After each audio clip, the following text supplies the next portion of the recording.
This is one thing that's interesting about agency people is we will always find a new way to to leverage technology to find our ideal clients. So there are technologies out there where we can track people that are coming to the website now and get their contact info. So we're testing that out for ourselves right now. And in terms of the podcast industry, I think it's going to shrink. I think that like a lot of things, it was it was like a fad. So a lot of people jumped in, but the time it takes to produce the episodes and eventually just like, I'm not making any money off this thing. So I think the number of podcasts will shrink, which is not necessarily a bad thing.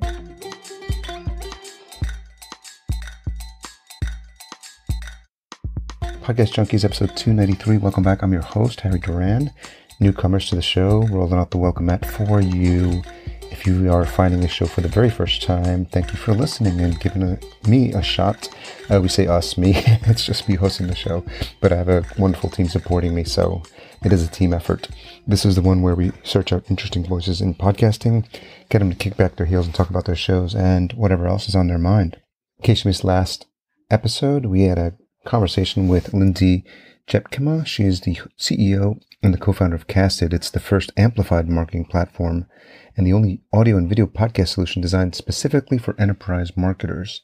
We talked about business practices in the midst of a pandemic, how to create compelling content, and what it means to provide value and enhance the podcasting industry specifically for B2B marketers. She gave a shout out to some of the mentors who helped shape her career and what she looked for in prospective clients. And it was really eye-opening. I learned a lot as a B2B marketer myself and appreciate Lindsay's time and experience. This week, I speak to Chris Martinez. He's the founder of Dude Agency and the host of the Operation Agency Freedom podcast.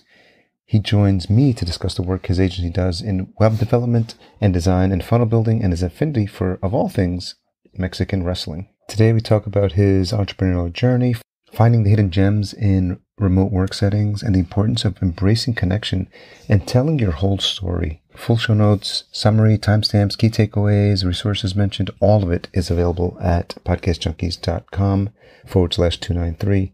Don't forget, if you are enjoying this podcast, this episode, past episodes, and you just haven't had a chance to, you can pause it right now, this episode right now, and leave a rating and a review at ratethispodcast.com/podcastjunkies. Nothing puts a bigger smile on my face than reading these out on future episodes. I'm not sure if you can pick up on a different quality when it comes to the mic I'm using for this intro. I'm actually using the built-in mic from my headphone. These are $15 Sony collapsible headphones that I've been using as my go-to. I've been fans of all sorts of fancy full studio headphones, but for traveling, I don't think there's anything that beats the convenience of the ones I'm using now. I'll drop those in the show notes if it'd be helpful for anyone. But I think it's a function of the show must go on. And this weekend I'm up north at a cabin in Round Lake, which is in Brainerd, Minnesota. My partner's parents have a house here, and we came up for a couple of days just to get some rest and relaxation. So it's been a pretty crazy couple of weeks. Previous to this, I was at Orlando Podfest. Some of you may have noticed some of our postings on social with me and my podcast peeps. I had the pleasure of speaking on day 3 on Sunday about how I was able to get sponsorship for my second show, the Vertical Farming Podcast. If for some reason I just haven't had the chance to mention it or you haven't seen me cross-posting on socials, I've been doing that since 2022, 50 plus episodes, interviews with some of the most fascinating CEOs and founders of the vertical farming industry. So it's been a great second podcast hosting project. Probably not second if I start to think about all the ones I'm hosting, all the ones I've started and stopped. But these are the two main ones, this show and the Vertical Farming Podcast. So you can check that out at verticalfarmingpodcast.com or just Google those 3 words. It's the first show that shows up, and there's a whole story behind that as well. So if you know anyone in that industry, point them that way. Always will give a shout out for newpodcastapps.com, digging deep into the benefits of having direct compensation for your podcast hosts. I was happy to see Dave Jackson mention it and talk about it in his session at Podfest, and I sat through that as well. Those are always sparsely populated, those sessions, but it's fun to see the people who are interested in the cutting edge of crypto, NFTs, podcasting. There was a couple of good sessions on that as well. And I know it's super early days. And a lot of this feels like bleeding edge technology, but it's probably better to get on it early and learn and go through some of the bumps along the way. I think there's still a lot of value in that. So that was helpful for me. Okay, just a few words from the folks that support this show, followed by an uninterrupted interview with Chris Martinez. Speaking of being grateful, I'm very happy for our continued relationship with our sponsor, Focusrite. Shout out to Dan Hewley. Got to spend some time with him as well at their beautiful booth at Podfest. And we can now talk about specifically what's coming up with their new Vocaster line. I've been very, very honored to have the privilege of getting a sneak peek at the gear. Let me tell you guys and gals, it is absolutely sexy, next level stuff. I'll go through a couple of the benefits and the features of the Vocaster, but I cannot wait to get my hands on one in person. I've seen it a couple of times out in the wild, thanks to Dan. It's got auto gain, so you can easily set up your levels with the click of a button. And more than enough gain on tap, 70 dB, no booster needed. It's got an enhanced feature, 4 podcaster-approved voice presets that bring out the best in any voice. Their mute option lets you silence the mic with the touch of a button. You can connect your phone now. This is super cool. You can record phone calls, high-quality music, or any audio from your device seamlessly. You can now plug in a camera and record directly to its memory card. Their loopback feature now allows you to stream calls or any other audio you can think of from your computer with 2 sets of stereo loopbacks. And now even better, includes some of the best world-class software for podcasters. Hindenburg Lite. Listeners will know that I'm a super fan of the whole Hindenburg line. 3 months of Squadcast Pro. This is amazing. I am a founding advisor to the team, been working with them since 2016.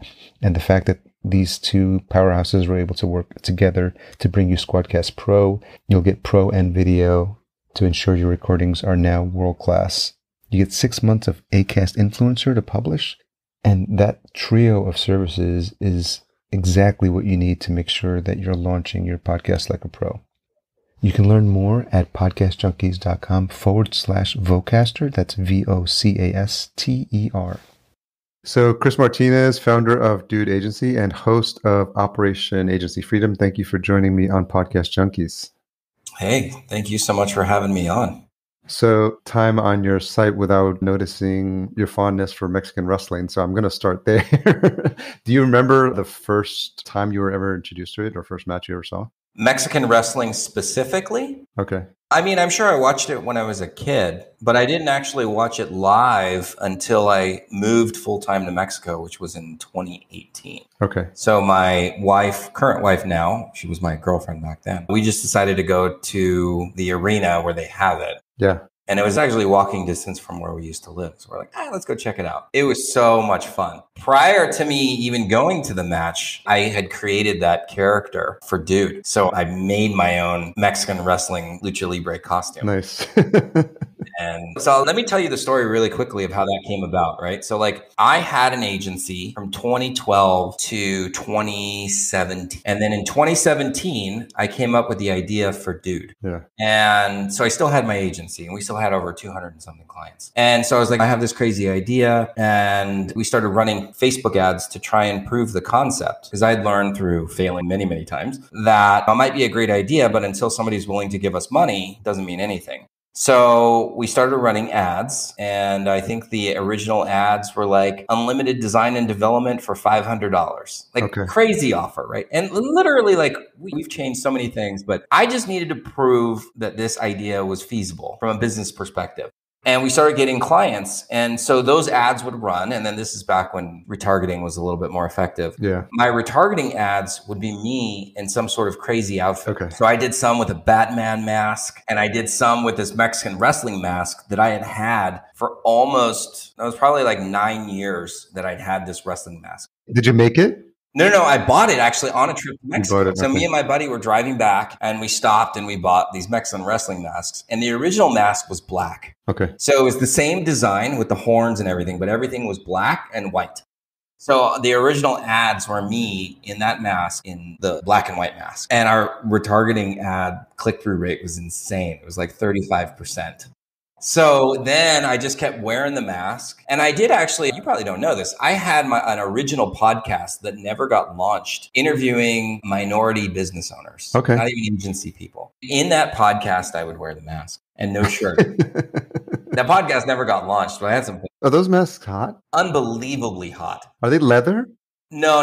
It's polyester, plastic, like not breathable fabrics by any stretch of the imagination. And these are knockoffs too. I think I bought it for like $10. So then that evolved into us getting a booth at Traffic and Conversion Summit in 2018. It was a big investment for us at the time. I might have been there. Yeah.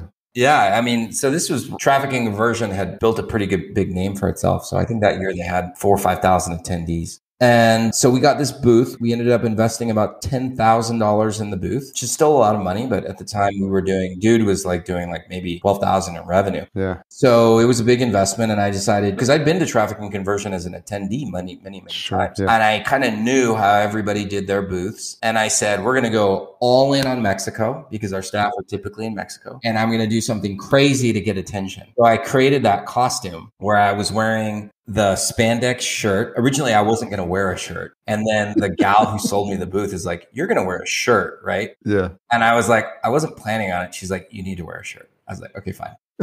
So then I was like, well, there goes me dieting for 6 weeks to try and actually have some abs. So I had the spandex white shirt. I had the cape that I bought off Amazon. I changed the color of the mask to blue. I hired a seamstress here in Mexico to change the color of the plastic. I bought blue boots. I had white tights and then a blue Speedo. Nice. And that's where it came from. That was the first time that we did it. And, if you ever want to... Do you have a name? The Dude Beast. The Dude Beast. Yeah. Okay. So if you ever want motivation to get into really good shape, sign up and wear spandex in front of 5,000 people at a conference. That'll give you all the motivation that you need. So naturally, the costume and the booth gets you the attention, but then you have to convert, right? You have to actually provide a valuable service. Absolutely. Yeah. So then we started doing more video content wearing the costume. And I had a full house or an in-house video team at the time. And so we were recording episodes all the time. So I was having to wear that outfit a lot. And then when COVID hit, we didn't need the in-house team anymore. And they ended up moving on to other roles. But now that we're back in-house, I'm probably going to have to support the costume again. I like wearing it. I have no problem doing it. And actually, I need to dry clean the mask itself because we did one video where one of the scenes we were doing a champagne spray everywhere. I got to find them. I think that video is only on Wistia. I got to put it on YouTube. So if you watch the clip, I was spraying everywhere. And somehow one of the girls that was to my left, who was a former employee, she got drenched, like completely drenched. Like if there's 75% of the bottle of champagne went right in her face. And then like the other 10% went all on my face and then the other everybody else. But now the mask, it stinks. Like it needs to be cleaned so badly. But like when you're doing video, like you can't smell. So like I just tough it out, wear the mask even though it stinks. But I need to clean that thing. And so where's home for you now? Tijuana, Mexico. Tijuana? Yeah, I've been living here for about 4 years. It'll be 4 years next month. And is that where you grew up? No. I grew up in Los Angeles. Yeah. So I grew up in a suburb of LA called Torrance. Okay. And then went to college in Santa Barbara at UC Santa Barbara. Went back to LA after college for 10 years. Then went to San Diego and then started the office here in Mexico in 2015. And then from 2015 to 2018, I was living in South San Diego, basically going back and forth across the border every single day. What did you study in college? Sociology. I studied sociology. Yeah. So I went to school. I think I actually applied and got in for what would be the equivalent of pre-law. It was called Law and Society. And I never took a single Law and Society class. I'm so glad because I thought at the time I wanted to be a lawyer and so glad that I'm not an attorney. Like I'm not, an attorney. No offense to any attorneys that are listening, but I'm not a huge fan of attorneys. You watch Better Call Saul? I watched a few episodes. That guy's just such a schmuck, man. Like it's like too much for me. Yeah, he's a good actor. He does that character. The evolution of when he becomes kind of like a badass, that's an interesting story. But I started watching it when he was getting started, and I was just like, oh my God, this guy's so... It's a little rough to start. We just finished up the last season that's available. It's getting really good. Like, is it really? Awesome. Yeah, it's Breaking Bad vibes, because it's the same director, Vince. Yeah, so I went into school for Law and Society, kind of bounced around. University of California, Santa Barbara, at least College of Letters and Science, they have a lot of requirements before you can get into your upper division classes. So you have to take a bunch of different courses to get a very well-rounded education, which I really appreciated. So I took logic or philosophy. I took a lot of philosophy classes. I took art history classes. I took 2 dance appreciation classes, which were really interesting. Got an A+ in one of them. Math. Was there actual dancing involved?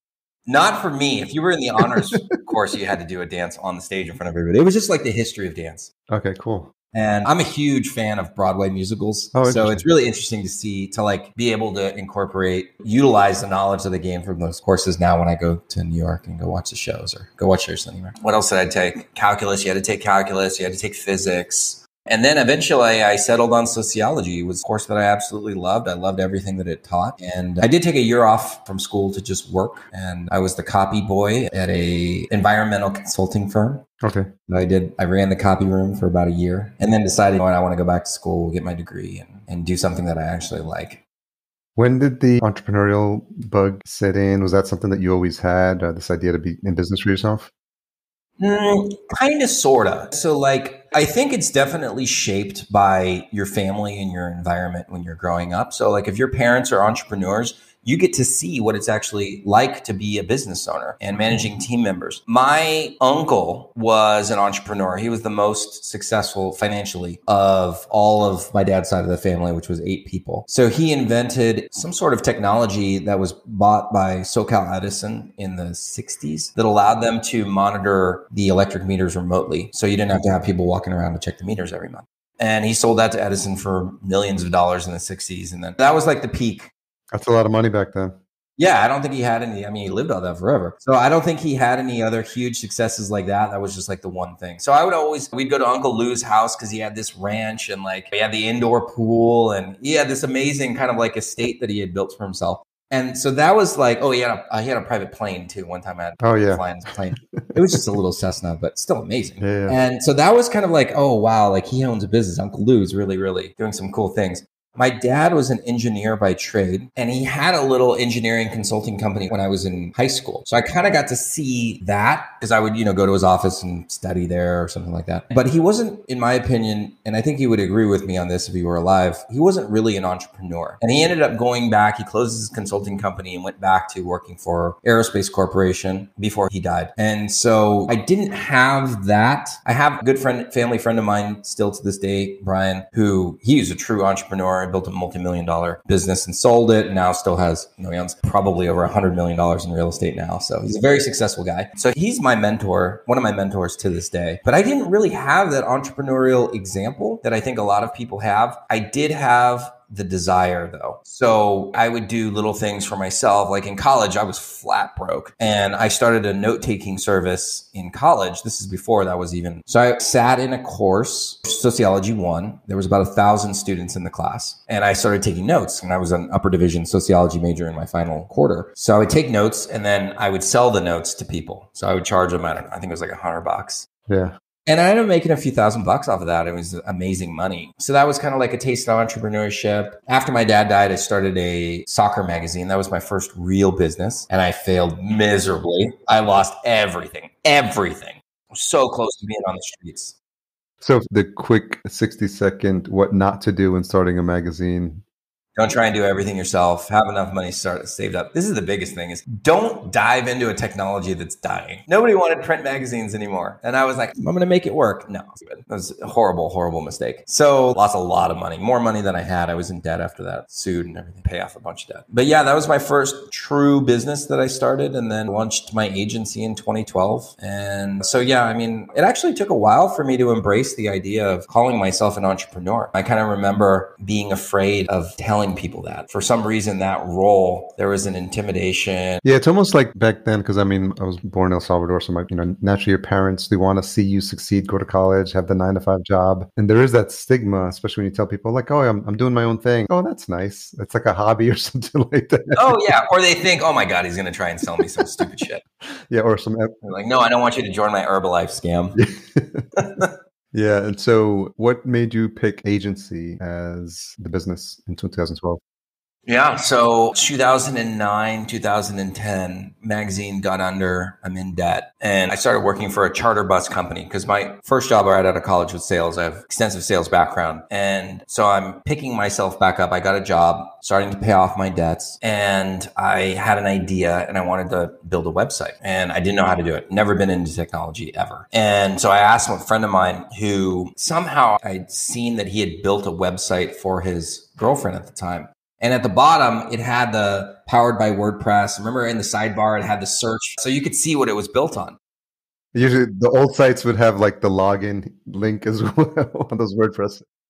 Yeah. And then sometimes it would have like the word cloud at the bottom with the different links to the popular categories and stuff. So I asked him, I was like, Amir, like, how can you build this website for me? And he's like, I remember asking him, what's WordPress? And he's like, dude, you can build your website on it. Just figure it out. And I was so mad. I was like, dude, this fucking guy, he doesn't want to help me. Like, I suck at this stuff. But it was the best advice that I'd gotten. So I went out and I built my first WordPress website, not knowing anything over the course of a weekend. And I remember hosting it on HostGator. And so I was on like over the weekend, I was just chatting with their support all weekend long, calling in, how do I do this? And I launched the website. From Friday to Sunday, all I did was build this website.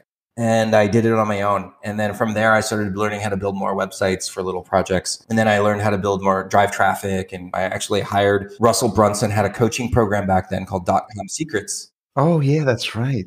And yeah, and he had actually partnered with Glazer Kennedy Insider Circle. And so that was kind of like a coaching program that he leveraged his relationship with Dan Kennedy to launch this digital marketing coaching program. And at the time, they were teaching you how to buy like remnant banner traffic on big sites for like super, super cheap black hat SEO. It was like a lot of stuff obviously doesn't work anymore. But that was how I learned about traffic. And then 2012, I ended up moving away from the bus company, which that is a whole nother story because the guy who started the bus company funded it with the largest Ponzi scheme in Washington state history.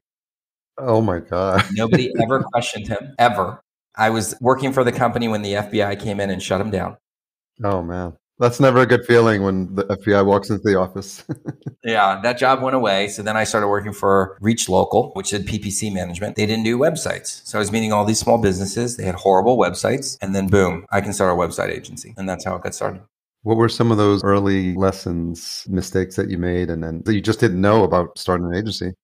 Well, I mean, things that I didn't know about, I'll start there, is running the numbers, basically being able to analyze the numbers, knowing what's a healthy gross margin, knowing what net income is, how to manage churn rate, just like essentially knowing how to look at the business from a CEO perspective. We learned so many things over the course of 8 years that I had the agency. We started out charging nothing, like $39 a month.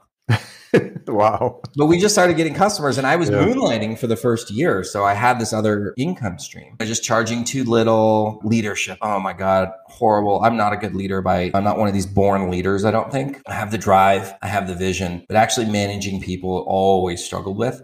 So learning how to effectively manage and lead people, I've learned so much in that area. And I think it's really relevant today for agency owners specifically, because I think that I basically say that we're going through an evolution in the agency space, and leadership is way more important. You have to learn how to lead a team. Otherwise, you won't survive this latest evolution. So I think those are probably the big ones: the numbers, leadership, charging too little, those things.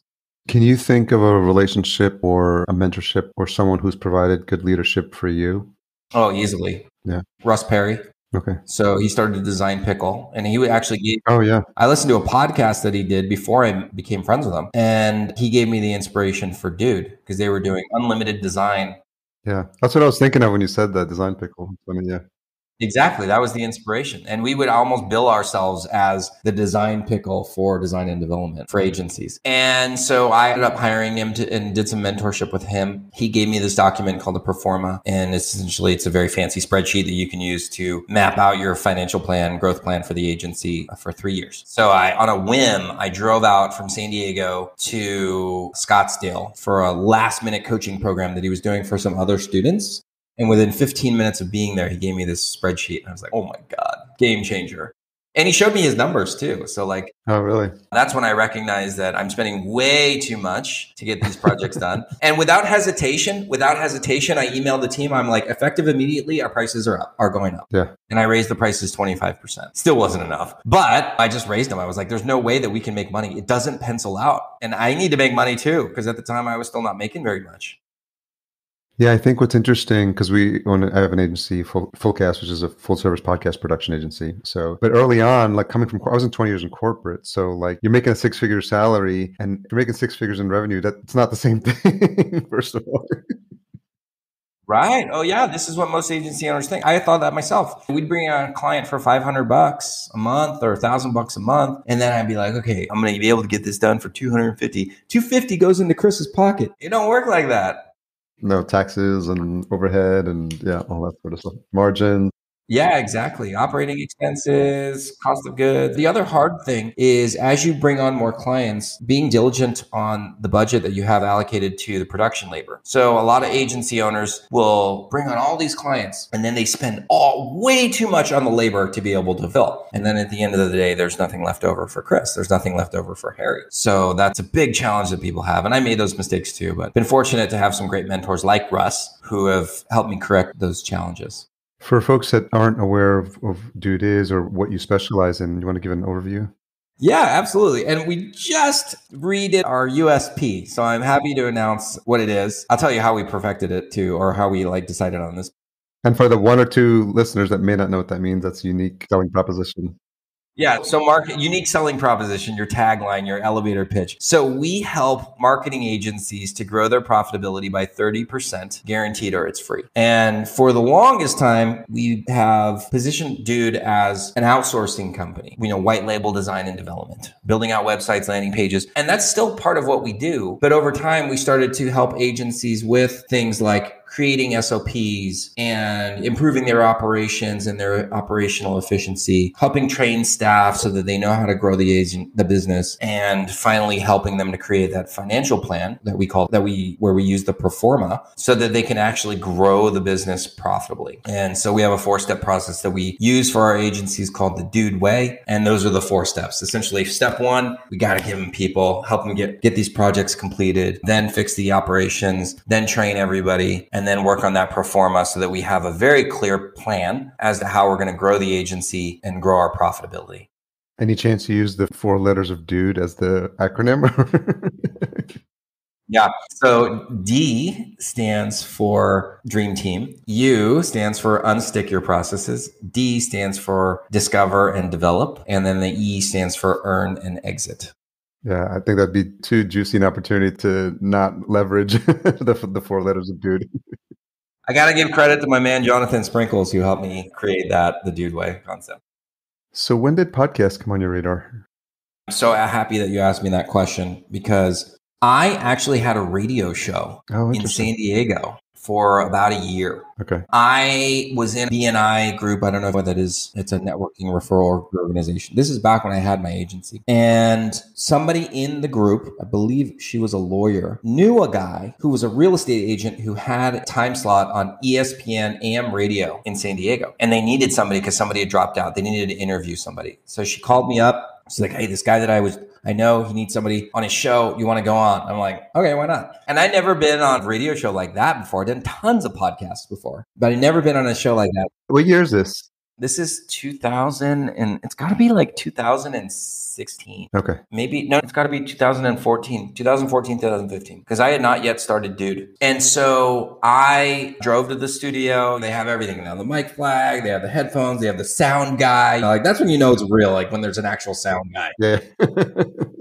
And so I did the interview, and then I got a call from the producer who was really just a guy who ran an escrow company. And he said, I listened to your episode. I really liked it. Would you like to have your own show? And I was like, what? I'm like, how much are you going to charge me for this? He's like, no, I'm not going to charge you anything. So what he did is between the hours of like 10 a.m. and 1 p.m. Pacific time, there was just dead air. And so the station would release that time out to people. So he had his escrow company. He would have real estate agents be the hosts, and then he would bring in guests, and then he would wine and dine those guests, and then they would turn into prospects for his escrow business. Genius. So he thought maybe I can open up a new revenue stream by having you run an entrepreneur show. Oh, okay. So I ended up talking it over with my buddy Henry, and I said, hey man, would you like to be my co-host just in case I can't make it or whatever? I have you there because it's every week. I think our time slot was 10 a.m. Thursdays, 10 a.m. And we would have to find the guests and basically map out the script for the show. This is radio station, so you got to drive in. It's live, it's not recorded. So, and like literally, like there's a timer and you have to make sure that you time the commercial breaks and everything like that. So we said, what the heck, why not? Because we were going to bring on entrepreneurial guests and they would potentially be clients for us. Because he ran a kind of like a marketing consulting business. I was obviously doing design and development. So we thought we'll find our ideal clients, we'll have them on the show. And then whatever, if they go to the escrow company, who cares?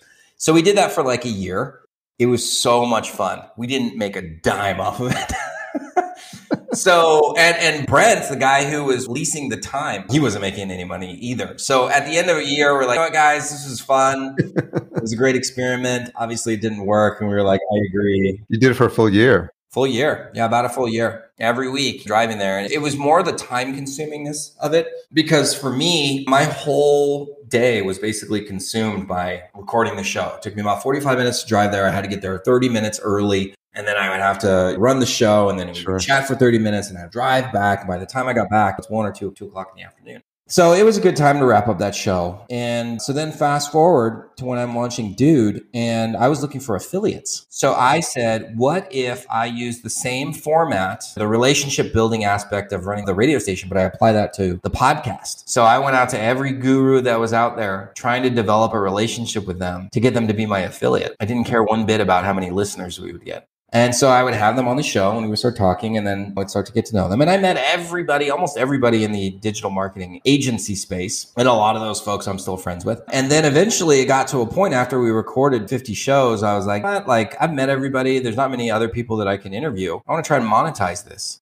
So I met somebody out of Australia and they're basically a Facebook ad agency, but they use the podcast clips as top of funnel ads. And that's what we still do to this day. So we'll create a snippet. We'll use the snippet to a target audience and then drive them to the website. And then we were retargeting the hell out of them, but that's becoming more of a challenge. So now it's more of we'll retarget based on how much they're watching of the podcast on Facebook. And it's a actual video snippet, not an audiogram, but a video snippet of the interview. And how long are the snippets? Less than a minute. Yeah, about 6 seconds. Okay. Yeah, they're not very long. I think it's a pretty standard format, but it's the video with like the caption transcription at the bottom. Yeah. Exactly. It's a box. So if it's a Facebook ad or an Instagram, it's a box. And then there's, of course, a link in the video. So we want to get them to the website. But even if they come to the website now, it's getting way harder to retarget them with more content because of all the changes to iOS 14 and people having to accept cookies. And that technology really is going to go away or it's going to be transformed. But it's still a fantastic way to generate awareness. Where do you see that evolving to? If we're losing the ability to track with pixels and retargeting, what's the next wave of that look like if you had to pull out your crystal ball? Well, there's still data sharing going on that hasn't been regulated. This is one thing that's interesting about agency people is we will always find a new way to to leverage technology to find our ideal clients. So there are technologies out there where we can track people that are coming to the website now and get their contact info.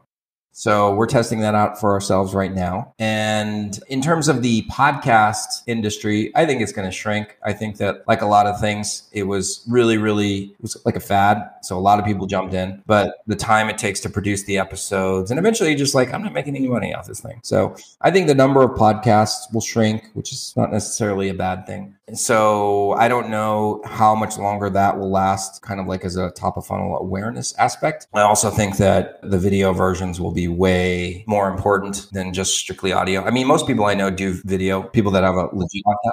Yeah, we're seeing a lot of clients move to start with video. In the past, they would maybe do a video like a Zoom, but then we would just strip out the audio. Right. Because the quality wasn't that good. But now with tools like Squadcast, like they're getting high quality HD video now. Right. So they want to do something with it. It'd be a shame to waste it. So that's good. Absolutely. So I think that YouTube advertising with the video snippets, I think that'll continue to grow. I don't know what the stats are now, but it was like maybe 20% of podcasts actually had a video version. So that was kind of like that blue ocean for marketing. But I think that'll also change as well. I think video will just become the standard. And then after that, who the heck knows? What's interesting is that YouTube just announced sort of another deeper push into podcasting. So they'll actually be allowing people to upload RSS feeds, which is interesting. Oh, awesome. Because the RSS feed is the origins of anyone with a podcast. It's very interesting how RSS feeds and QR codes kind of made a resurgence during COVID. It's like the QR code, like who the hell cared about a QR code prior to COVID? Now, when you walk into a restaurant, that's the first thing that you look for is like, where's the QR code? Well, it's interesting because, yeah, it sort of ingrains in people like these habits that only when something like a pandemic hits and everyone was forced to use it, like older generations, boomers, like using Zoom, like let's jump on Zoom. It's a verb now, like who just Zoom, like, but it had to be at that level. Even just this idea of remote work, I'm interested what you're seeing from an agency perspective, but I grew up in just outside New York and lived in New York City, and folks aren't returning back to those offices, those the very expensive real estate. Yeah.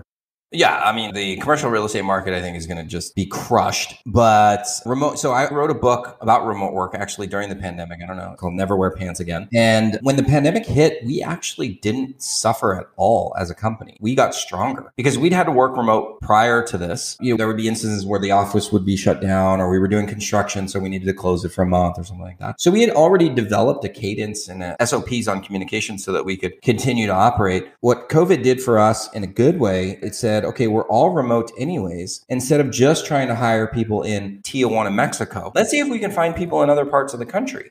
And so then our team, we really started to expand and we really started to find amazing people in other parts of the country. And now we've got people all throughout Mexico. We've got people all throughout South America. And these are amazing folks that are always virtual.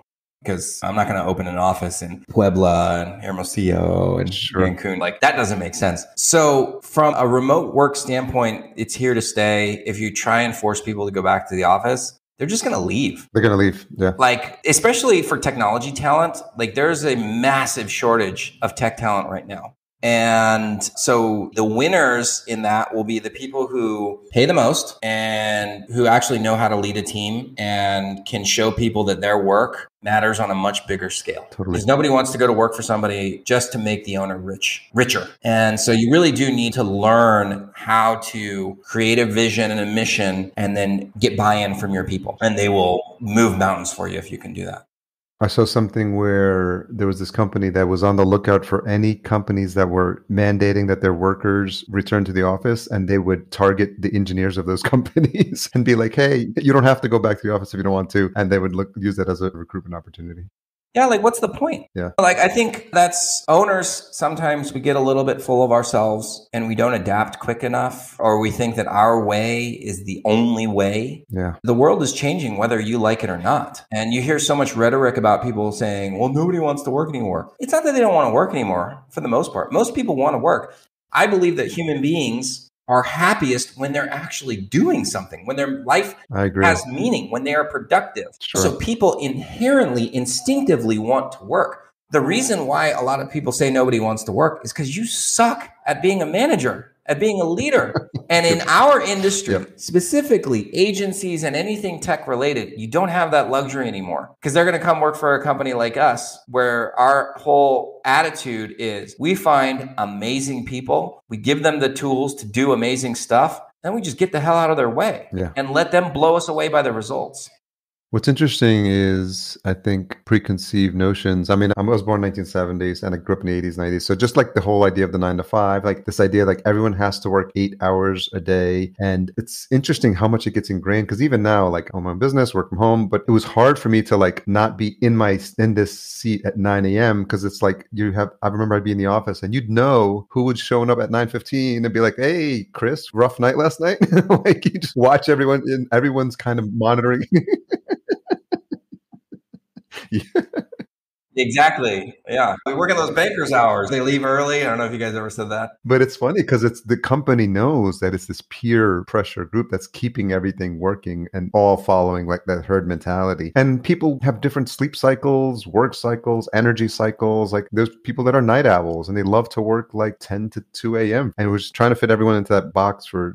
Yeah. What's fascinating, I just read this like last week or the week before. For the first time in history, we have 5 generations of people that are essentially sharing the same office space together. 5 different generations. It's crazy. It's never happened before. So think about all the life circumstances or different life experiences that people have that have shaped their perception of how things are supposed to be. Yeah. All of those are colliding at the same time. And as leaders, we have to recognize that and figure out like, how are we going to get everybody moving in the same direction? Some people are just never going to do it. Some people are just never going to be able to mesh. That's okay. We need to figure out who are the people that that get it and that can move in the same direction and at the same speed that we need them to.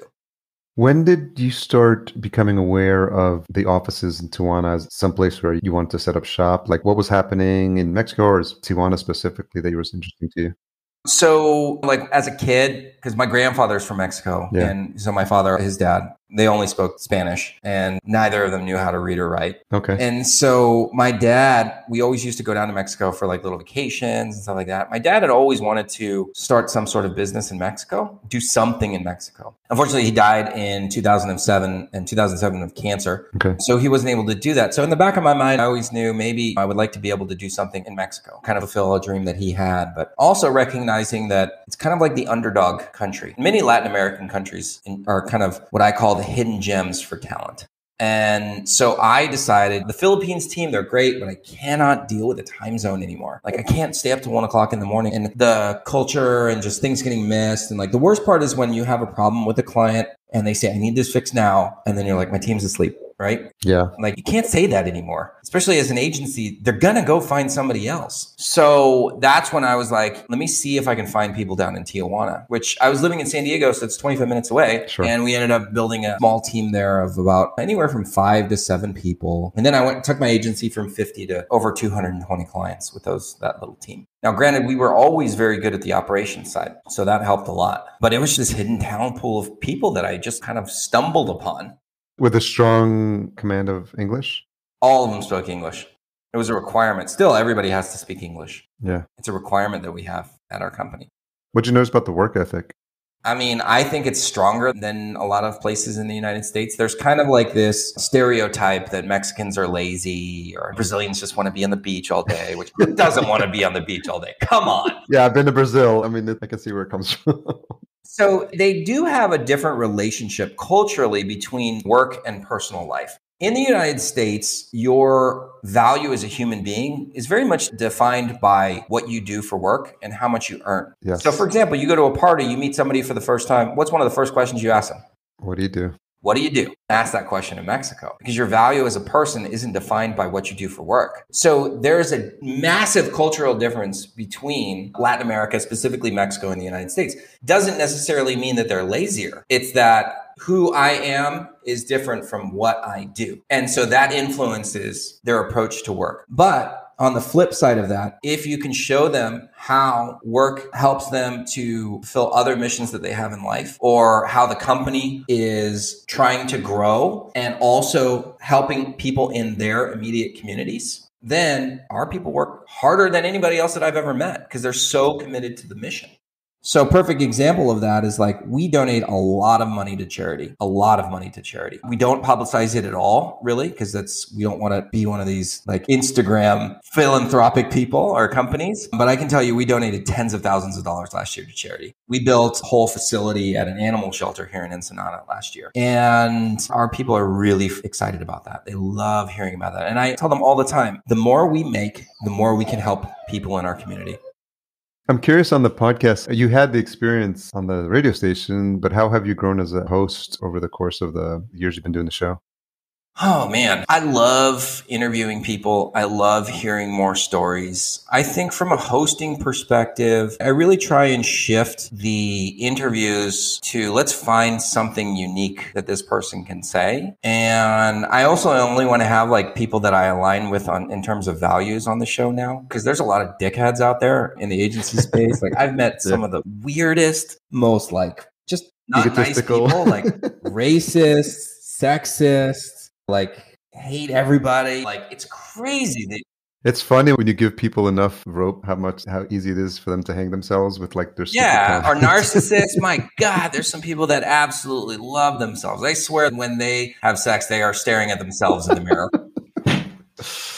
And so like, I only want nice people on the podcast. Yeah. And then the other thing, the shift that I had is I stopped interviewing as many people and I started doing 3 shows a month. This is agency that I hired to kind of change the focus of the show and use snippets to drive traffic. Yeah. They're like, we need to hear more from Chris. So I do 3 shows a month with just me talking about a specific topic. And an easy way to do that is you can go through your emails that you've sent out, your content emails, and look at some of the best performers, look at those open rates, right? And that'll give you the topics of what you can dive into in more deeply on the podcast. And sometimes I'll literally just take the email and I'll be like, here's my bullet points. And I'll just kind of regurgitate what the email says in a podcast. Doesn't have to be long. I try and keep my shows around 30 minutes. Sometimes they're 20, sometimes they're 35. So I do those shows 3 times a month. And then I'll do one kind of bonus show where I'm interviewing somebody else. Okay. And that seems to have been working really well in building my own credibility and expertise. Because I think that we all have levels of expertise, but kind of the nature of agency folks or creative folks is that we downplay that. We don't recognize the things that we're very good at. And so the podcast is a great way for you to be able to showcase your expertise in a very nonchalant, kind of like not braggadocious way, and people will connect with you. Yeah, I think what people are coming to realize is just having 2 talking heads gets boring really quickly. And what people are interested in is stories, like human connection. Like they want to hear, like, yeah, that the way we opened with your story about like Mexican wrestling, like that's something that's going to personalize you. We're not going to hear that probably from another agency owner. So that's why, I mean, I love the long form conversations. And I really feel like an hour is a good window to just to get to know people and just to understand like what it is that makes you tick specifically, Chris. And your story, because I think that's really fascinating because people want to relate to you and they're like, oh, I had like a wandering path to get to where I'm at. I had failures along the way. I've got these weird little quirks and hobbies and things that I'm interested in. I too can find my way just like Chris did. Yeah, I mean, telling my story is one of those things that's always has not always been comfortable for me. Especially there are certain episodes or certain interviews that I do where I talk about my childhood because I had this really, really like challenging childhood, tons of physical abuse, emotional abuse, and like best friend got murdered because he was in a gang and like all this stuff like that most people can't necessarily relate to. And there's a time and place to be able to share that. So like certain shows, I talk about that. But in general, like cancer, for example, like I talk a lot about my dad. He had cancer. He was diagnosed December 2006. He died a month later, 3 days before my 27th birthday. You know, that's something that a lot of people can relate to. And I'm not telling that story as a marketing ploy. It was one of the hardest things that I've ever had to go through. Of course. Like I talk about how 5 years after my dad died, I became a mentor to a young man whose mom was diagnosed with cancer. And she had breast cancer at the time. So I was still going through the grieving process. I met him. She ended up dying about 6 months after he and I got paired, and so many lessons that I learned from that. But the point of the story is that there are little things that have happened to you that might seem scary to share or might seem insignificant in a business standpoint. But here's the big lesson that everybody needs to learn from sharing stories and being vulnerable is that human beings right now are absolutely dying for connection. We live in a world where, in theory, we're more connected than ever, right? We're attached to our phones. We're attached to social media. Everybody looks to social media as kind of like the gauge for how things are supposed to go in my life. But the truth is that everybody feels more lonely than ever before. Sure, totally agree. We feel so disconnected. And so people are looking for connection. And you see it come about in politics, for example, like the polarization in the United States right now, and essentially how political groups have become the new religion. Yeah. Right? You judge people's values based on whether they say they're a Democrat or a Republican. Yeah. And how deeply people dig into those roles. It's because they feel a sense of meaning. They feel a sense of purpose. Identity. Yep. Yeah.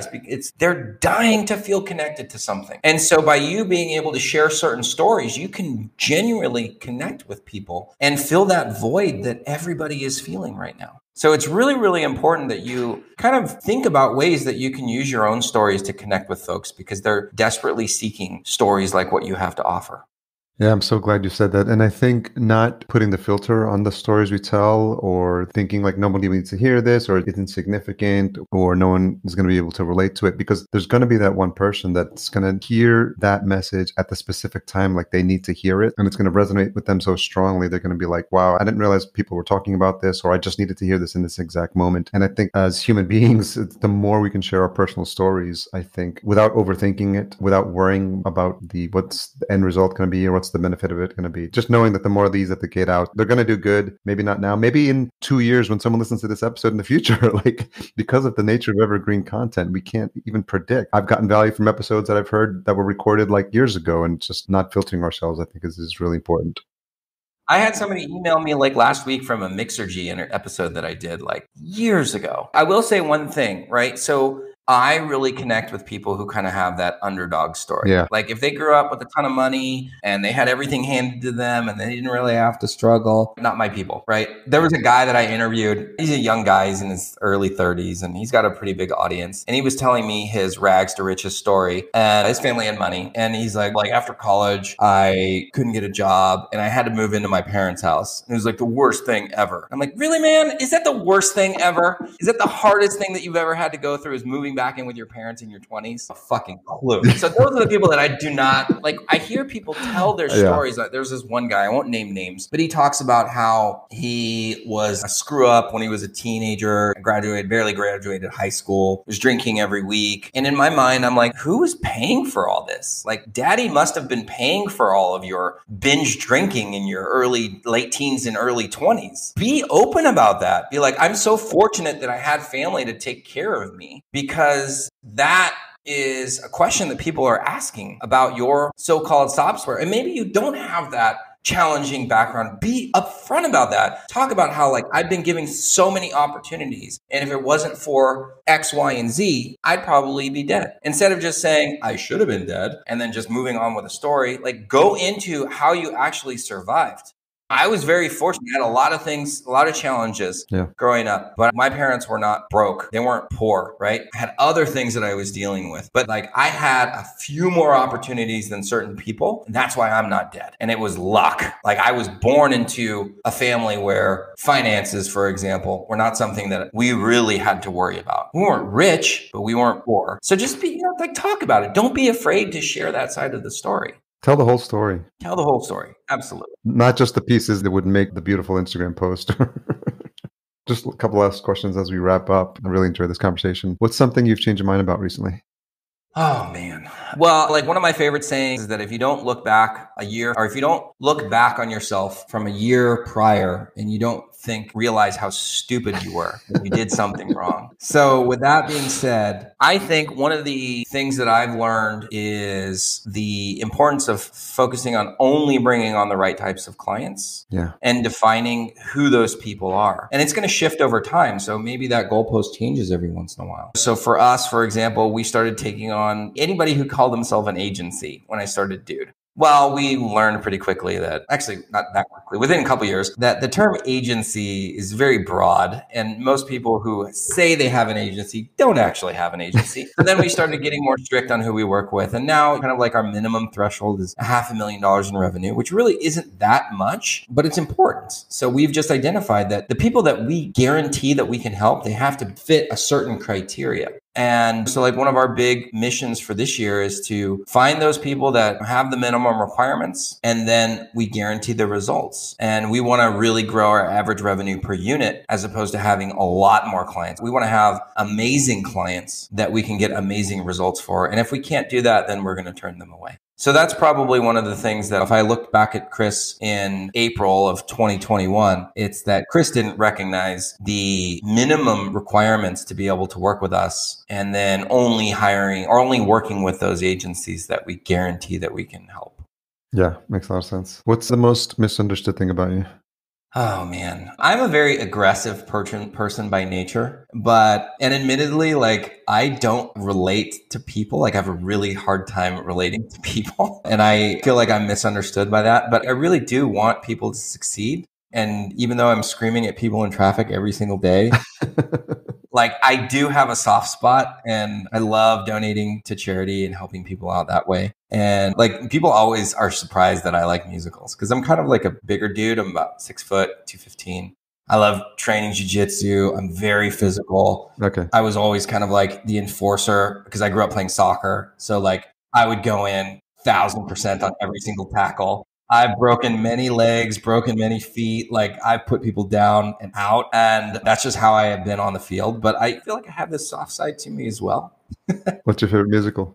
Maybe that's just completely in my mind. I don't know. But okay. Oh man, Rock of Ages is probably my favorite one. I saw it 3 weeks after it opened in 2009. One of the most fun nights I've ever had in my life. If you don't know Rock of Ages, it's basically an 80s, all the music is 80s hairband music. And it's the story of this guy and this girl who are trying to make it in LA in the 80s, trying to become singers. Tom Cruise made a movie of it. It was not even remotely close to as good as being good as the musical. Never is. Oh, nice. And they were going to open up the musical again in LA on some theater on Sunset Boulevard. And it was essentially going to be each table was inside the musical. So you would have the whole performance going around you. Cool. And they were going to open this up and then COVID hit. I was so disappointed because I would have paid $1,000 to go to that experience. It was so cool. But yeah, that's my favorite musical for sure. Jersey Boys is up there. Just some of the older ones, Lion King, Wicked, Rent. Wicked was really good. I actually saw that one in San Francisco when I was up there for work one time. We were just in New York and we saw Phantom of the Opera because we never seen that one. That was a legendary one. That one kind of is one of those musicals that completely changed the game. What else? We saw Chicago back in October there. I can't remember my memory's gone to hell. I love musicals. Well, hour flew by. Super well-rounded conversation. I appreciate shout out to Esther for connecting us. Been having some really good conversations through her connections. And I'm glad we got to learn a little bit more about what you're doing with Dude and just how your story is unique because all the different parts of what got you to where you are now. I don't think anyone else can say that those things have happened to their life and naturally. Yeah, I definitely don't know too many people in this industry whose best friends were doing drive-bys at 14 years old. Yeah, I'm so happy to share. So thank you for the opportunity. Yeah, I appreciate you sharing your story. I'm glad we got to learn about you and the podcast. And obviously, there's going to be opportunities for folks to listen to the show. So where's the best place to send folks to learn more about you and the agency? Well, I got to plug the podcast. So you can go to our podcast. It's on our website, dudeagency.io. And I believe if you go on the Who We Are page towards the bottom, we release a show every Thursday. And so check it out. I really try and focus on talking about the non-sexy things of running an agency that will really help you make a big difference in your growth and profitability. So if that's something that, if you're kind of tired of all the fluff and the sales jargon, you can go check out the podcast at dudeagency.io. Thanks again for your time, Chris. I really appreciate it. Enjoyed our time together. Thanks, man. All right, brother.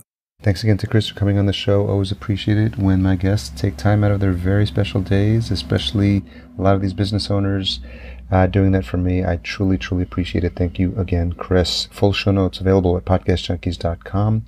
Show notes, summary, timestamps, key takeaways, resources mentioned. It's all in there. Intro and outro music composed by Cedar and Soil. cedarsoil.com for his full list of music. Don't forget to check out our sponsor, Focusrite, and their awesome new line, the Vocaster.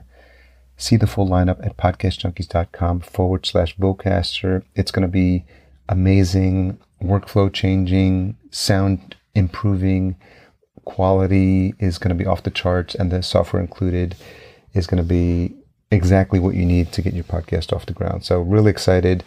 And so glad that I've been partnering with Dan and the team at Focusrite, podcastjunkies.com/Vocaster. Our production and marketing provided by Fullcast. Sign up for a free podcast brainstorm at fullcast.co and see how a podcast could be beneficial for your brand or company. Tune in next week for my conversation with Sam Sethi, co-host of Podland, and as you'll soon find out on the show itself, a Renaissance man with so much more on his plate, and we got to connect at Podcast Evolutions in Los Angeles, which I'm eternally grateful for, and managed to spend the next 2 or 3 days together hanging out with some of our podcasting peeps. So grateful that I was able to deepen my relationship with him, and we'll be having a follow-up conversation as well soon, so make sure you check that out. If you've made it this far, you're no doubt looking for this week's retention hashtag. Let's go with WrestleChris, WRESTLE, CHRIS, and tag us at podcast_junkies. Thanks for all you do to support the show. I'll talk to you next week.